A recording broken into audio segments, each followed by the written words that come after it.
Complex refineries separate it from oil. A massive infrastructure delivers it to every service station in America. Without gasoline, modern life would grind to a halt. More than 100 years of science and sweat have transformed it from an unwanted waste product to our most vital fossil fuel. Now, gasoline on Modern Marvels.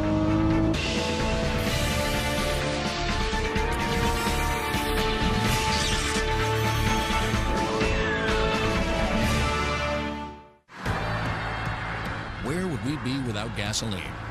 Put away the Porsche. No more NASCAR. So long speedboat. Hang up the Harley. Ground that plane. Take away the tank. Gasoline fuels the world, and not just the fast and the furious. Businesses, commuters, and even soccer moms depend on it. Worldwide, gasoline is extremely important. Third world countries are aspiring to become modern, and as they do so, the demand for gasoline goes up. Mobility is very important. And for better or worse, Americans rely more heavily on gasoline than any other country. In Europe and some other countries, there's more emphasis on public transportation. Here in the United States, people are used to taking their cars everywhere they go. So if suddenly, gasoline disappeared from the universe, Americans would have a pretty hard time going about their daily lives. Drivers in the USA use about 360 million gallons of gasoline every single day. That's big business, to say the least. Without gasoline, modern cities would not exist in the way they do in the U.S. We've built a mass transit system around one or two people driving on automobiles all around a large metropolitan area. We're making adjustments to that, and needed adjustments, carpooling, but it's hard to imagine a time when our economy won't rely heavily on gasoline and gasoline-powered vehicles. One reason why gasoline will be around for a long time is that it provides a lot of power. 1 gallon of gasoline provides the equivalent of more than 36,000 watt-hours of energy, enough to run a color television for more than a month. There are some alternatives that provide even more energy, like hydrogen-powered fuel cells. But right now, gasoline gives us all the other things we need in a fuel that the other options can't yet match. We're asking it to provide low emissions, good fuel economy. We're asking it to not contribute to deposit buildup in the engine or contribute to the failure of emissions control equipment. We want it to be fully available when we want it and at low a cost as possible. That lowest possible price isn't always as cheap as we'd like. But considering all the steps gasoline goes through before it enters your tank, it's still a pretty good bargain. Crude oil has to be found, brought up from thousands of feet below the surface, shipped thousands of miles to a billion-dollar refinery, squeezed through all of that expensive refining equipment, moved to cities through thousands of miles of underground pipelines, pumped into tanker trucks, and delivered to service stations. Look at the price of a gallon of gasoline, especially after you subtract the taxes, versus the price of a gallon of bottled water. Gasoline is around $1 a gallon, plus or minus, after you subtract taxes. And we're hard-pressed to find even a liter of bottled water that isn't well over $1 a gallon. Obviously, bottled water makers aren't selling 360 million gallons a day. But the main reason gasoline is cheaper is an efficient production and delivery infrastructure. And the modern refinery is at the heart of that system. Refineries are huge billion-dollar complexes, often covering the area of 100 football fields. In a single day, a large refinery can transform 400,000 barrels of crude oil into millions of gallons of gasoline and other refined products. Despite their size, all of the work is being done on a molecular scale. The crude oil fed into the refinery is made almost entirely of hydrocarbons, chains of carbon atoms in various lengths, surrounded by hydrogen. Inside the refinery, all of these hydrocarbon chains are separated in what are known as fractionating towers or columns, one of the most distinctive features of any refinery. Furnaces next to the tower heat the oil to about 700 degrees Fahrenheit, The hydrocarbons boil off like steam from shortest to longest, except for the thickest semi-solid products.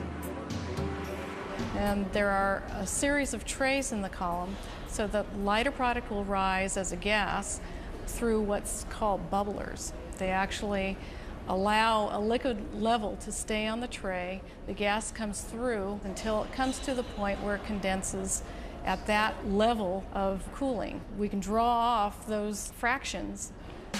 The lighter materials have just a few carbons in each molecule. For example, propane with 3 carbons, and butane, a 4-carbon chain. These will go right out of the top of the tower since they are still in a gaseous form, even after they cool back down to normal temperatures. Gasoline is mostly comprised of fairly light molecules with between 6 and 10 carbons. They rise nearly to the top of the column before condensing back to liquid. The liquid is then removed through side tubes.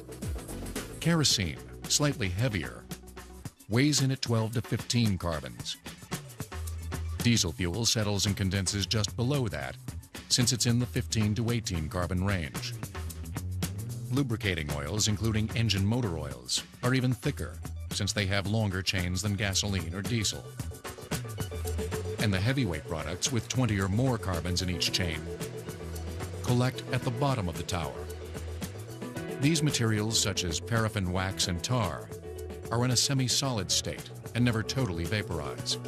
That's a lot of diversity for something referred to as crude. It is a progression out of a barrel of crude oil, all the way from very simple molecules that we would use in our gas grills for our barbecues to very heavy molecules that go into road tar. And gasoline is just a slice out of that carbon progression. But why do the 6 to 10 carbon chains in gasoline work better in internal combustion engines than some heavier or lighter petroleum product? Because gasoline gives you the best of both worlds. It can be stored as a liquid, which takes up less room than a gas. But it vaporizes more easily than any other liquid hydrocarbon, a step the engine's combustion chamber can't do without. The liquid gasoline will not combust. It has to be in a vapor state. If you don't get proper vaporization at the time of combustion, you'll generally have what's termed a misfire.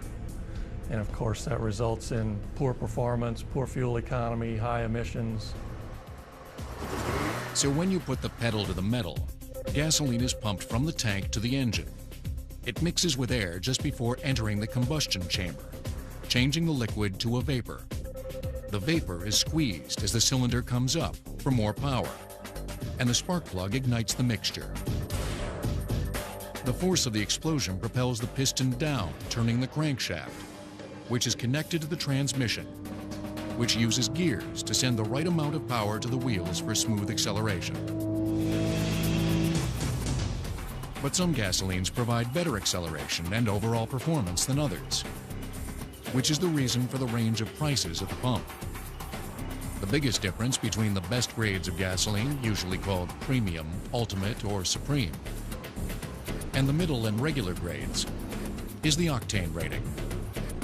It measures the ability of the fuel to be compressed without spontaneously igniting before the piston is in position, and the spark plug fires. If you have octane that is too low in your gasoline, the gases are self-igniting before the piston can get to the top. And when this happens, this works against the power of your automobile, it decreases the power, plus it's very hard on the mechanical parts. Octane is the name of the 8-carbon molecule that is part of gasoline. It can handle compression without igniting so well that they named the rating scale after it. At the other end is 7-carbon heptane. Squeeze it just a little, and it'll ignite. Scientists in the late 20s created an artificial scale, assigning heptane a 0 and octane a rating of 100. This way, unknown fuels could be tested and compared to pure octane or pure heptane. So a gasoline with an 87 octane rating performs as if it contained 87% octane and 13% heptane, even though it actually contains molecules of many different lengths. The frustrating thing about octane is that low octane would please most engines most of the time. You only need that high octane a fraction of the time, during those extra bursts of power when accelerating. But long before anyone cared about octane, or even gasoline for that matter, there was another product that dominated the early oil business. Next, drilling the first oil well and the birth of the refining industry. In America, gasoline is the most widely used petroleum product. More than 40% of each barrel of oil is made into gasoline. Considering the wide range of products in addition to gasoline that can be derived from crude oil, it's no wonder people make such a big deal about the price of a barrel of this smelly, gooey substance. And the whole fuss started in 1859, when a man named Edwin Drake drilled the first oil well. The well was drilled in 1859 to a total depth of 69.5 feet. Within less than a year, over 1,500 wells had been drilled in and around Titusville, Pennsylvania, primarily because oil was close and shallow near the surface. Experiments at the time had shown that boiling small amounts of crude oil that had already bubbled to the surface allowed chemists to collect a new product known as kerosene, which could be used to light lamps. The drilling frenzy in Titusville began because Drake had proven there were vast amounts of oil farther underground. This great supply allowed kerosene to light lamps more cheaply than its blubbery competitor. Where whale blubber was becoming in short supply, the future of whale oil seemed in question, and suddenly, magically, somebody comes up with this product that can be made from something coming out from the ground. Kerosene was separated from the rest of the crude oil materials in primitive refineries. They were appropriately called stills. The early refineries were basically just like a drum with a tube sticking out of it. It was very similar to what the moonshiners used to do. The process, known as distillation, boiled oil until it vaporized. Then the kerosene vapors were collected and condensed back to liquid form. In the 1800s, people couldn't have cared less about the gasoline which boiled and condensed just before the kerosene did. Before there was an obvious market for gasoline, it was seen as a nuisance. And after the refining process had produced the most kerosene that you could get out of it, quite often the gasoline would be dumped into a nearby stream and float on away. Throughout the late 1800s, refining remained simple and was a cheap business to enter. Anyone could become a refiner. Then one refinery owner in Cleveland figured out how to outdo all of these small-time competitors. John D. Rockefeller said, "If you can't beat them, then buy them." Instead of taking his profits early, he poured the money back into his company to buy refineries and the companies that transported oil and kerosene. The Rockefeller Trust, which was created in the late 1800s, was put in place primarily to take advantage of the large number of small independent producers. In other words, gathering these into a large entity. But because of the concentration of power, the concentration of all the resources, it really became a monopoly. By 1880, Rockefeller's company controlled 90% of America's refining capacity. But just as kerosene had bumped whale oil off the market years earlier, very soon Thomas Edison's new invention would turn out the lights on the kerosene business. Fortunately for Rockefeller, the various people tinkering in their garages with the first automobiles found that gasoline worked best for internal combustion engines. Henry Ford came along and started manufacturing cars with the combustion engine. That created a whole new market for the oil industry to really focus itself on this new product, gasoline. It was just found market, unbelievable expansion, just beyond people's wildest dreams. Gasoline, the former hazardous nuisance, became the oil industry's savior. Between 1900 and 1910, the number of cars in America skyrocketed from about 10,000 to over 500,000. And just about all of these cars needed gasoline. Refiners had to become more efficient to keep up with demand. Fractionating towers, which first appeared in 1908, improved distillation by allowing refiners to separate gasoline and other products from oil more quickly and accurately than earlier stills. This process turned about 15 to 20% of the oil into not-so-great gasoline, with octane ratings only in the 20s and 30s. But even with big oil discoveries in Texas in the early 1900s, those 500,000 cars on the road in 1910 were still stretching the limits of gasoline production. Refiners loved all of that business, but they had to come up with more gasoline. The answer came from this lab at Standard Oil of Indiana, one of the smaller companies created after Teddy Roosevelt broke up Rockefeller's Standard Oil monopoly. In 1911, scientist William Burton came up with a new process that finally cracked the case. He comes up with the idea for cracking to make more gasoline per barrel of oil as opposed to just separating out what they can. But it's a difficult process. Hydrocarbon molecules longer than gasoline, which had been collected in the fractionating tower, would be broken into pieces, creating more molecules in gasoline's range of 6 to 10 carbon chains. To break those longer chains, thermal cracking required temperatures of up to 700 degrees Fahrenheit and pressures many times that of normal atmosphere. And it scares the people running Standard Oil quite a bit. And they say, Mr. Burt, we're afraid you might blow the whole state of Indiana into Lake Michigan with this kind of pressure in a major refinery. Luckily for the people of Indiana, thermal cracking worked. The cracked shorter chains were sent back to a fractionating tower and collected. Suddenly, almost 50% of a barrel of oil could be turned into gasoline. And the octane was higher too, with a rating of about 70. In order to avoid offering consumers two wildly different qualities of gasoline, the higher grade cracked gasoline was mixed with the inferior distilled gasoline to provide drivers with fuel in the 40 to 50 octane range.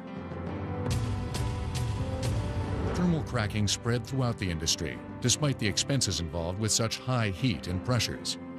But refiners also wanted a way to boost the octane of the lower quality distilled gasoline. In 1922, chemist Thomas Midgley led the way. Refiners looked for some additive that could kind of push the refining process and more quickly give us better gasoline. The research group that came up with the addition of tetraethyl lead in the 19-teens and early 20s was a heavyweight group.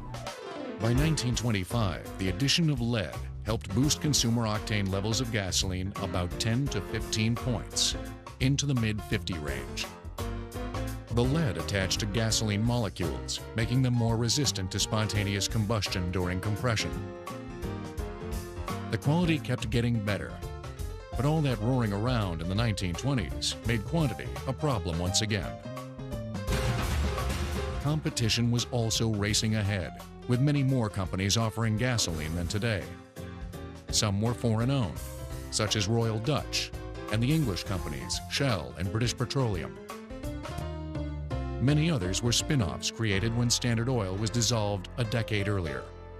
And those smaller regional companies are the brands that we think of today when we drive down the highway. They are the Amoco and Exxon, Mobil. Those were all units of Standard Oil as controlled by the Rockefeller empire.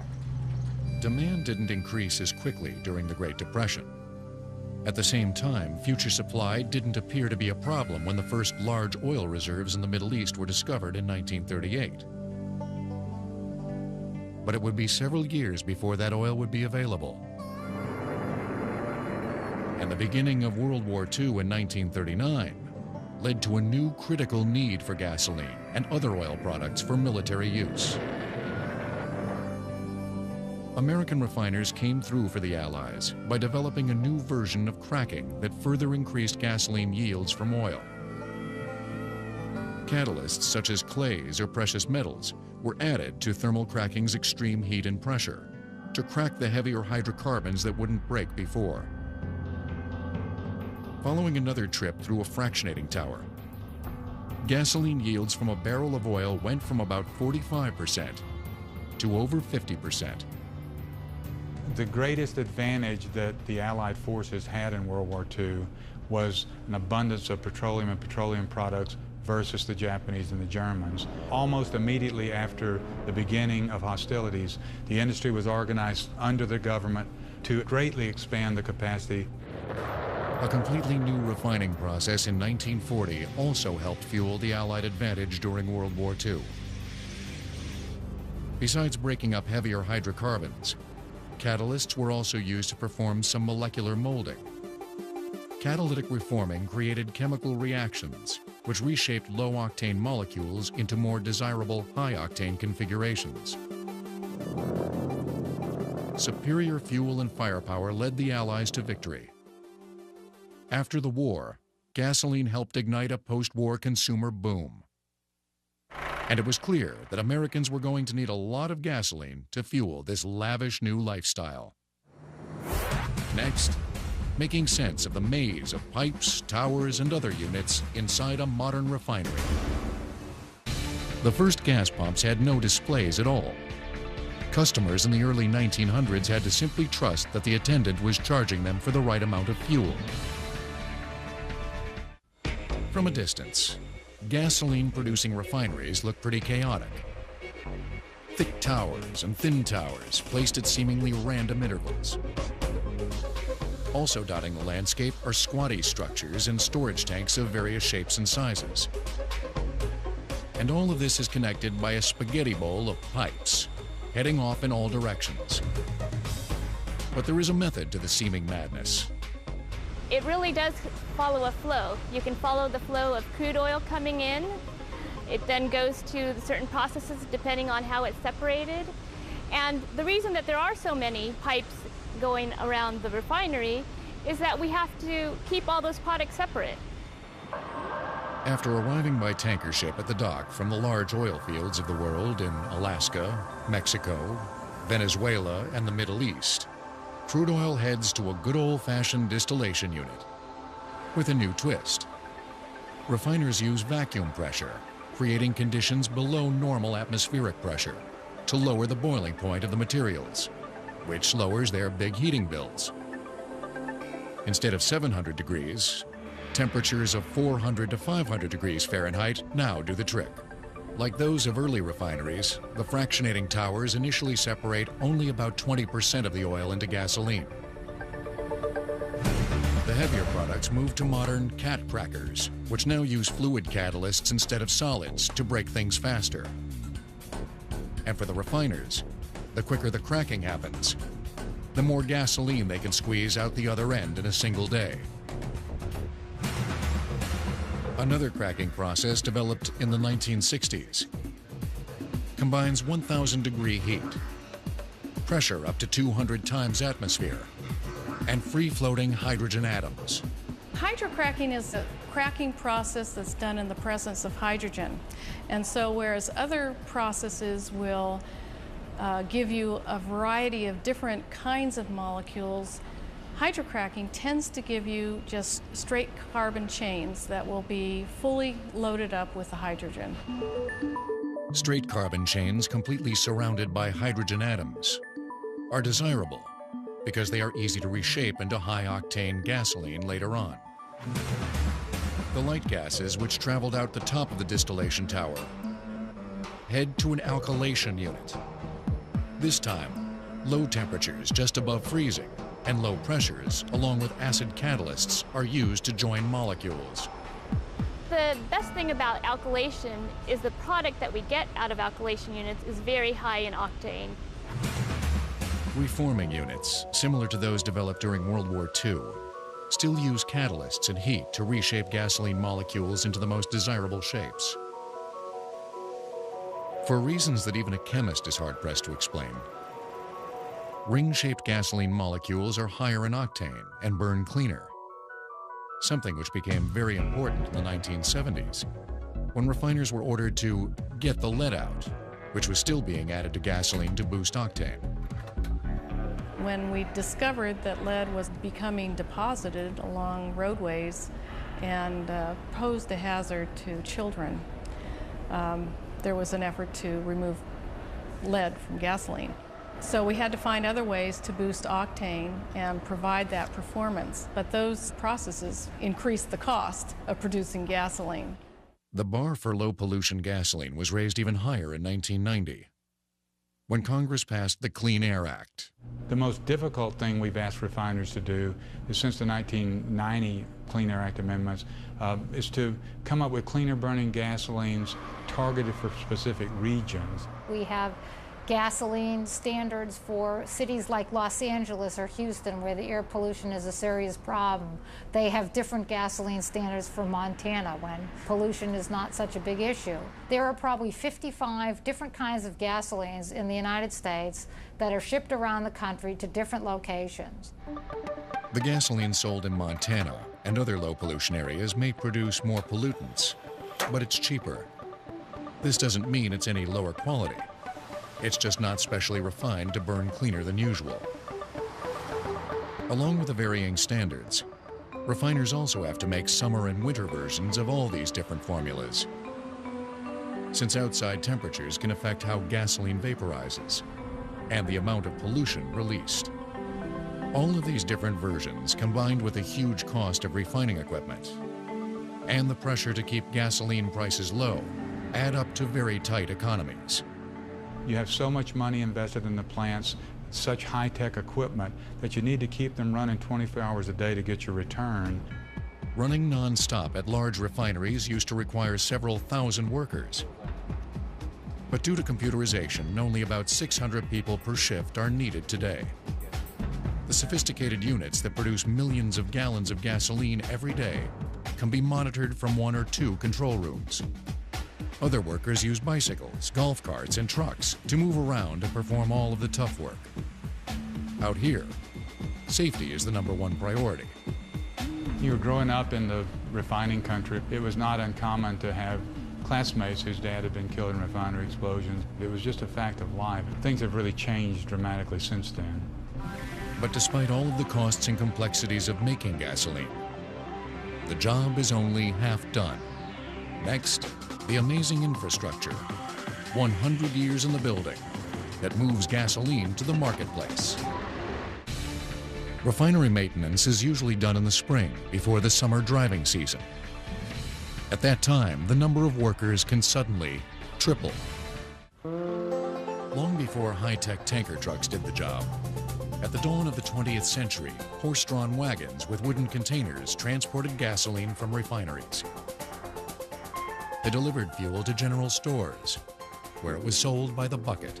You brought it back to your house and filled up your car. They tried a delivery system where they had wagons deliver the gasoline to your house, but they found they blew up too often, and it was too dangerous a way to distribute gasoline.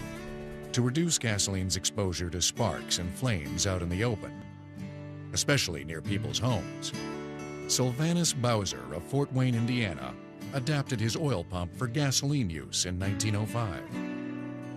Soon after that, primitive filling stations hooked up curbside pumps where people could fuel their cars in the street. But as the number of cars grew, congestion became a problem. So in 1913, the first real drive-in service station owned by the Gulf Corporation opened for business in Pittsburgh. By 1920, non-flammable metal tanks on trucks and special railroad tanker cars provided more protection during delivery, although fires from leaks were still fairly common. Oil manufacturers have been using a safer transportation method for decades, moving product in pipelines. By the 1930s, refiners were transporting gasoline the same way. A 20-inch pipeline carries about 150,000 barrels a day. That equates to about 750 trucks that would be on the road. And when you think in terms of that many trucks on the road, there are issues with regard to safety, there are issues with regard to cost. The price of gasoline would be almost doubled, if not more. Pipelining is the most safe and efficient way of transporting barrels throughout the United States. By 1956, there were over 36,000 miles of pipelines for gasoline in America. Today, there are more than 150,000 miles of these pipelines beneath our feet. Pump stations located every 50 miles or so keep the fuel moving. Before computers, workers separated different products inside pipelines using small plungers, known as pigs.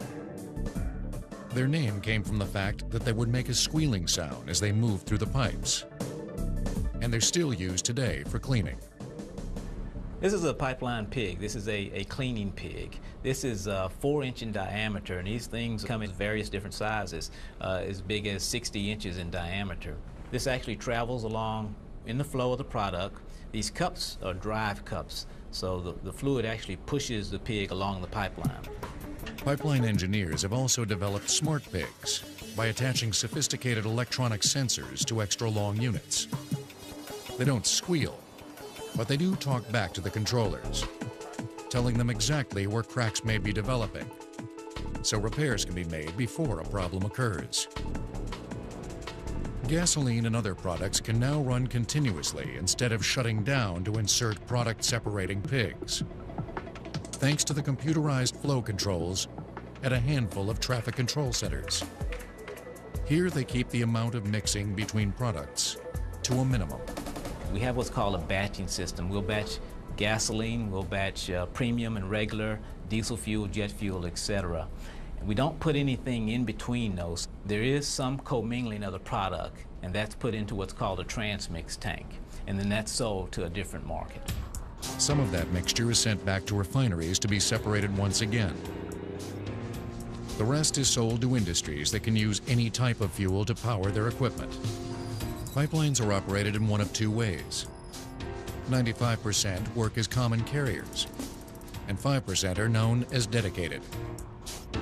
For instance, a pipeline running from a Chevron refinery to a Chevron terminal where Chevron trucks deliver gasoline to Chevron stations is a dedicated system. But the other 95% of pipelines, especially long ones running all the way from Houston to the upper Midwest or East Coast, are common carrier pipelines. Several companies buy time from the pipeline operator.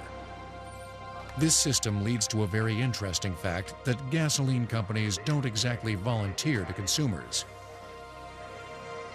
All gasoline is basically the same, or as the industry says, fungible, a fancy word for generic.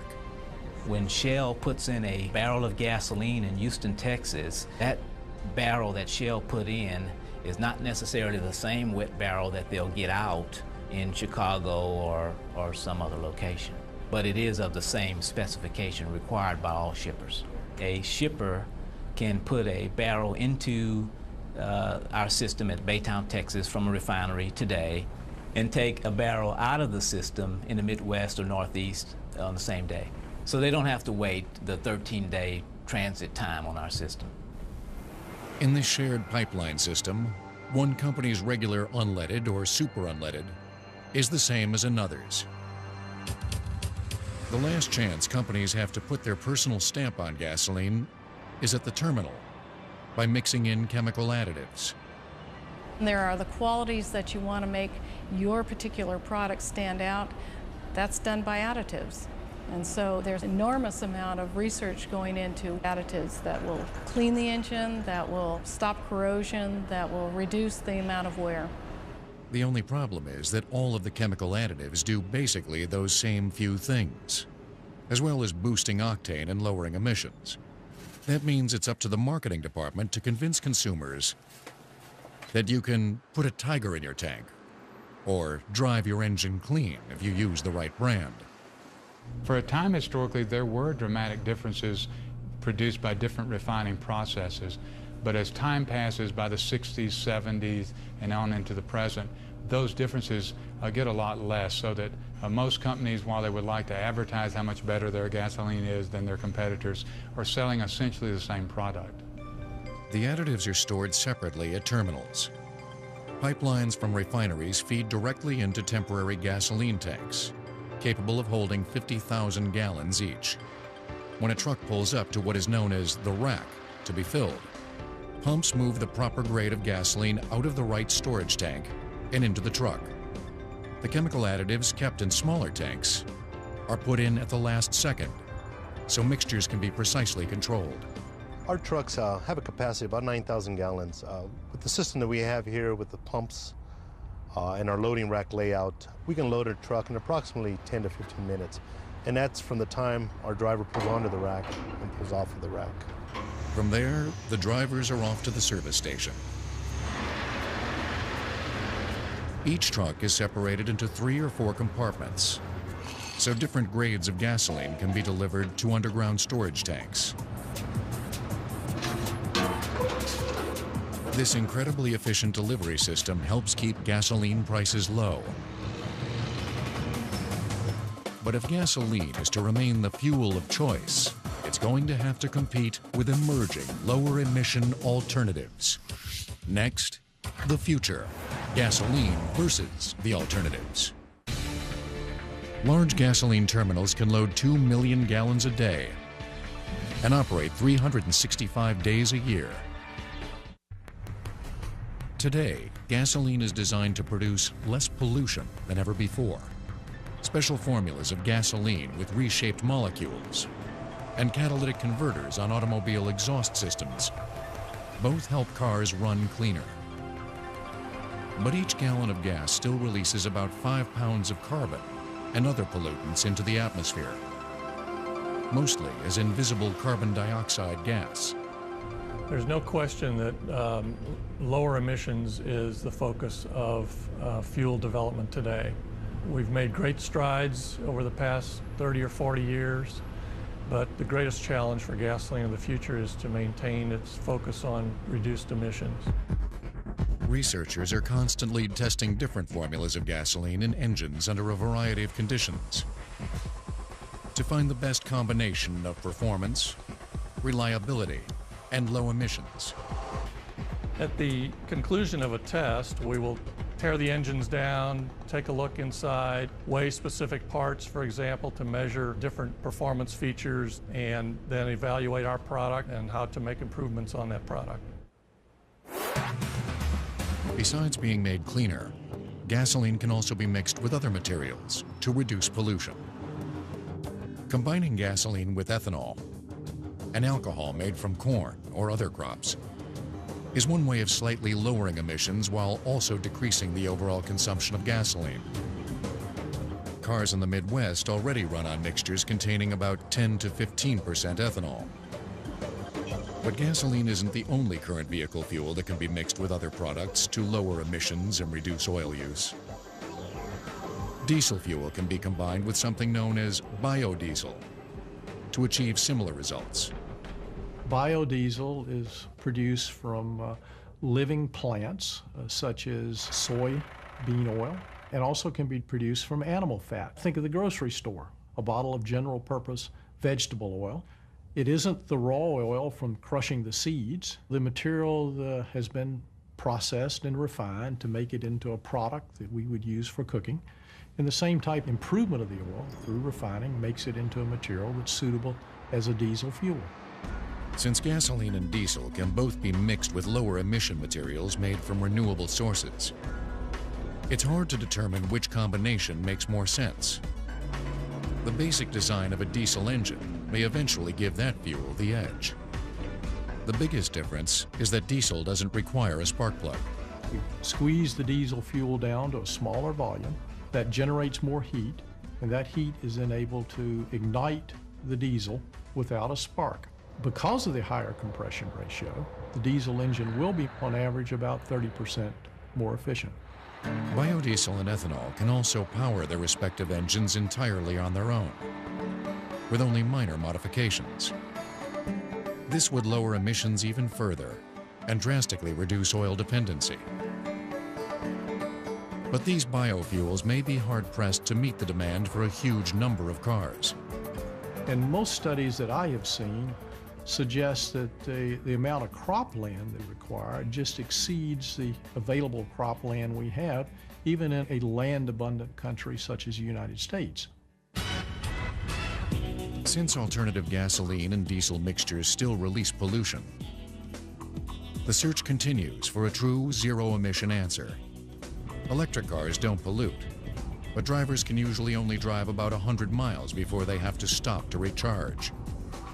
So gasoline still helps out, in the form of hybrid vehicles. These cars have 2 engines, internal combustion, and electric. Hybrids are gaining wider acceptance as costs from a two-engine system begin to come down. Since less power is needed from the internal combustion engine, smaller, less wasteful models can be used. The electric motor does a lot of the work, and in most systems is recharged during normal driving by the power generated when the car brakes, or by the internal combustion engine if needed. Therefore, less gasoline is used. This means less pollutants are released into the atmosphere, compared to cars powered solely by gasoline. Besides electric motors, fuel cells are another possible zero-emissions alternative to gasoline-powered engines. In order to eliminate any pollution, pure hydrogen must be fed into the fuel cell. A special membrane separates hydrogen electrons and protons. The electrons are forced to travel around the membrane. This movement creates electricity. Then they rejoin with the protons, and the hydrogen combines with available oxygen. In this case, the only exhaust is water. Truly zero emissions.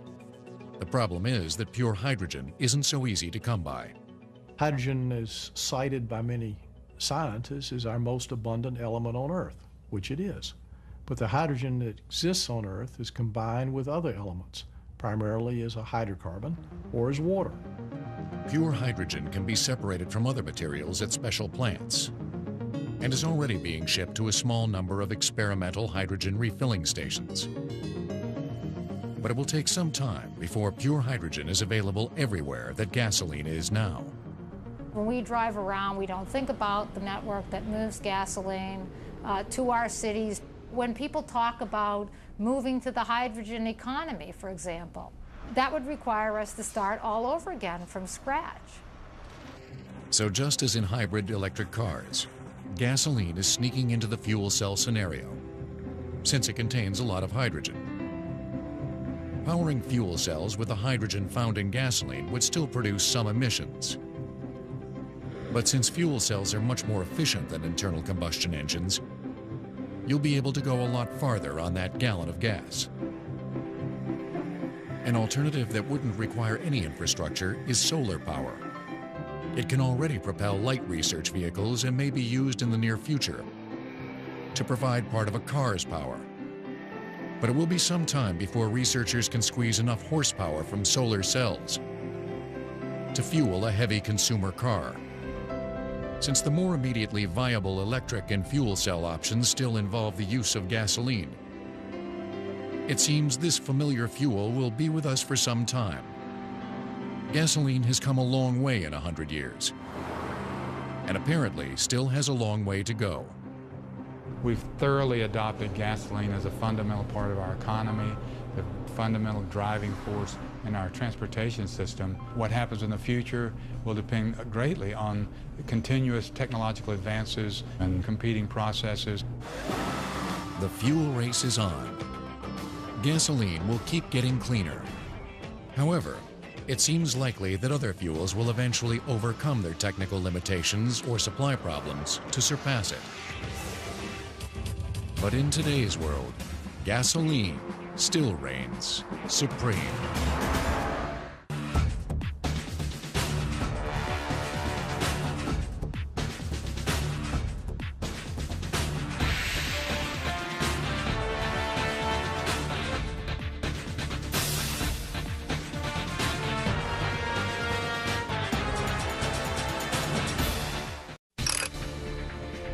Complex refineries separate it from oil. A massive infrastructure delivers it to every service station in America. Without gasoline, modern life would grind to a halt. More than 100 years of science and sweat have transformed it from an unwanted waste product to our most vital fossil fuel. Now, gasoline on Modern Marvels.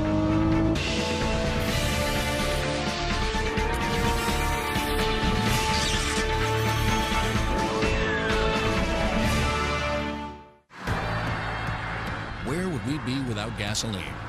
Put away the Porsche. No more NASCAR. So long speedboat. Hang up the Harley. Ground that plane.